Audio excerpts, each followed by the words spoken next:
नमस्कार। एक ऐसी समस्या जिसे हम अक्सर नज़रअंदाज कर देते हैं, हार्मोनल डिसबैलेंस। एक ऐसी समस्या जो हमारे ना कि मानसिक बल्कि शारीरिक और सभी तरह की जो हमारी तकलीफ़ें हैं उसको प्रभावित करती हैं। ये जब बढ़ती है और अगर हम उसे ध्यान न दें तो ये एक गंभीर समस्या का रूप भी ले सकती है।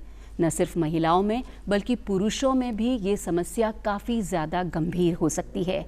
अगर आप इसको सही समय पे अटेंड न करें तो इसका ध्यान रखना बहुत ज़्यादा ज़रूरी है। मेरा नाम है ऋतु आचार्य और आप सभी का स्वागत है दूरदर्शन के इस विशेष कार्यक्रम हेलो डॉक्टर में। और हमारे साथ हैं आज हमारे विशेषज्ञ doctor Shailesh Lodha, senior endocrinologist, जो हमारी जो जिज्ञासाएं हैं इसको लेकर उन सभी का निवारण करेंगे। डॉक्टर साहब, आपका हमारे इस कार्यक्रम में बहुत बहुत स्वागत है। Thank you. आप सभी दर्शक जो भी डॉक्टर साहब से जुड़ना चाहते हैं, अपने सवाल पूछना चाहते हैं और अपने मन की जो जिज्ञासाएं हैं हार्मोनल डिसबैलेंस को लेकर उसको शांत करना चाहते हैं तो आप हमें 0141270499 0141270409 पर कॉल कर सकते हैं। ये नंबर डिस्प्लेड है, इस पर आप हमसे जुड़ें, डॉक्टर साहब से जुड़ें और अपनी समस्या का समाधान प्राप्त करें। डॉक्टर साहब, हार्मोनल डिसबैलेंस की जब हम बात करते हैं तो सबसे पहले इसको जानने से पहले हार्मोन्स क्या है, शायद ये जानना बहुत ज़रूरी है। तो आपसे हम जानना चाहेंगे कि हार्मोन्स क्या हैं।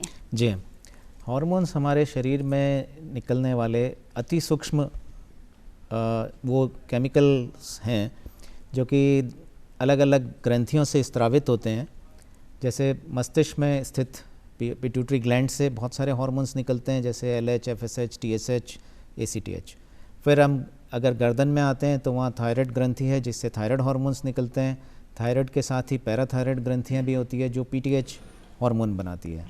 फिर हम पेट में जब आते हैं तो दो एड्रिनल ग्रंथियाँ होती है किडनी के ऊपर, लेफ़्ट और राइट। ये दोनों स्टीरॉयड हार्मोन्स बनाते हैं जो शरीर के अंदर कंटिन्यूस इन सारे हार्मोन्स का स्रावण जारी रहता है।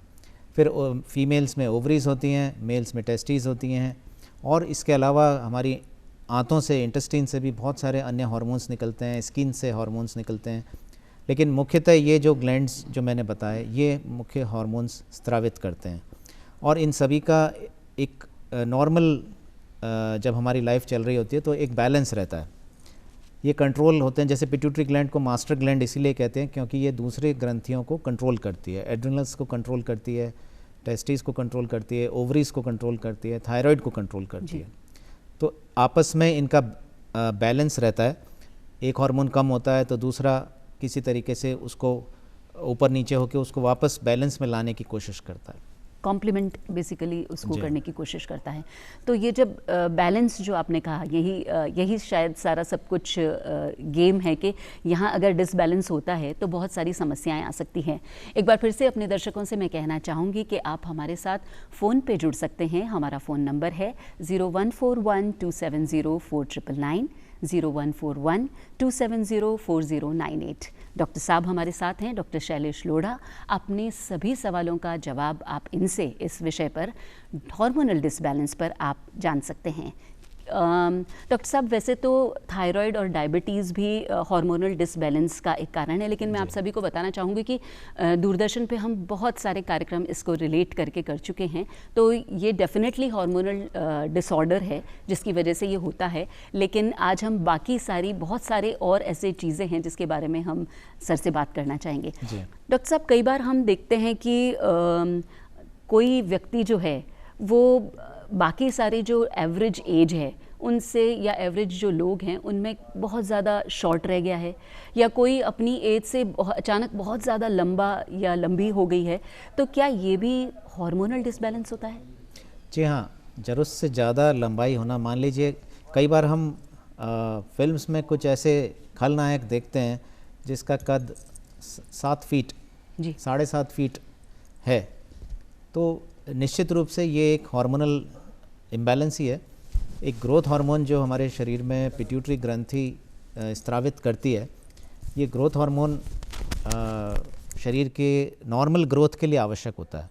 लेकिन जब ग्रोथ हार्मोन की अधिकता हो जाती है, पिट्यूटरी ट्यूमर हो जाए मान लीजिए, तो ये ग्रोथ हार्मोन कई गुना अधिक मात्रा में निकलेगा।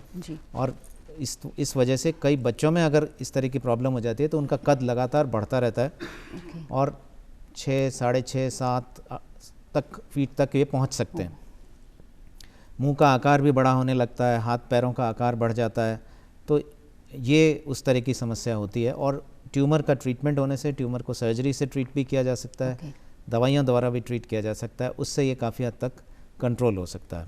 इसके ठीक विपरीत जो आपने कहा कि किसी का कद बहुत ही शॉर्ट रह गया, 14-15 साल की आयु है बच्चे की और उसका कद 8 या 10 साल के बच्चे के बराबर है जी। तो उसमें ठीक इसके विपरीत ग्रोथ हार्मोन की कमी की वजह से भी ऐसा हो सकता है। कुछ और हार्मोनल डिसऑर्डर से भी ऐसा हो सकता है, लेकिन मुख्यतः बहुत अधिक अगर किसी का कद छोटा है तो वो ग्रोथ हार्मोन की कमी से हो सकता है या ग्रोथ हार्मोन की अधिकता से बहुत अधिक कद बढ़ सकता है। जी जी जी। तो ये जो कारण है, इस वजह से कई जो अचानक से हमें दिखते हैं कि बहुत ही छोटे रह गए, बहुत ही लंबे रह गए, तो उसका कारण ये होता है। एक और चीज़ जो आजकल बहुत ज़्यादा कॉमनली प्रेवलेंट है और बहुत ज़्यादा जो लोग हम स्पेशली इन फीमेल्स में जो एडोलेसेंस एज है उसमें हम देखते हैं, वो है पीसीओडी। पीसीओडी एक ऐसी समस्या है जो मेरे ख्याल से एवरी 3rd और 4th गर्ल या किसी लड़की से मैं बात कर रही होती हूँ तो वो बोलती है कि मुझे ये समस्या है। तो और ये न केवल at the age of 15-16, I guess शायद 25-26 तक भी ये समस्या चलती है।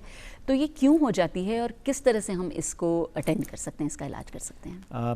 पॉलीसिस्टिक ओवरी डिजीज़ में जो मेल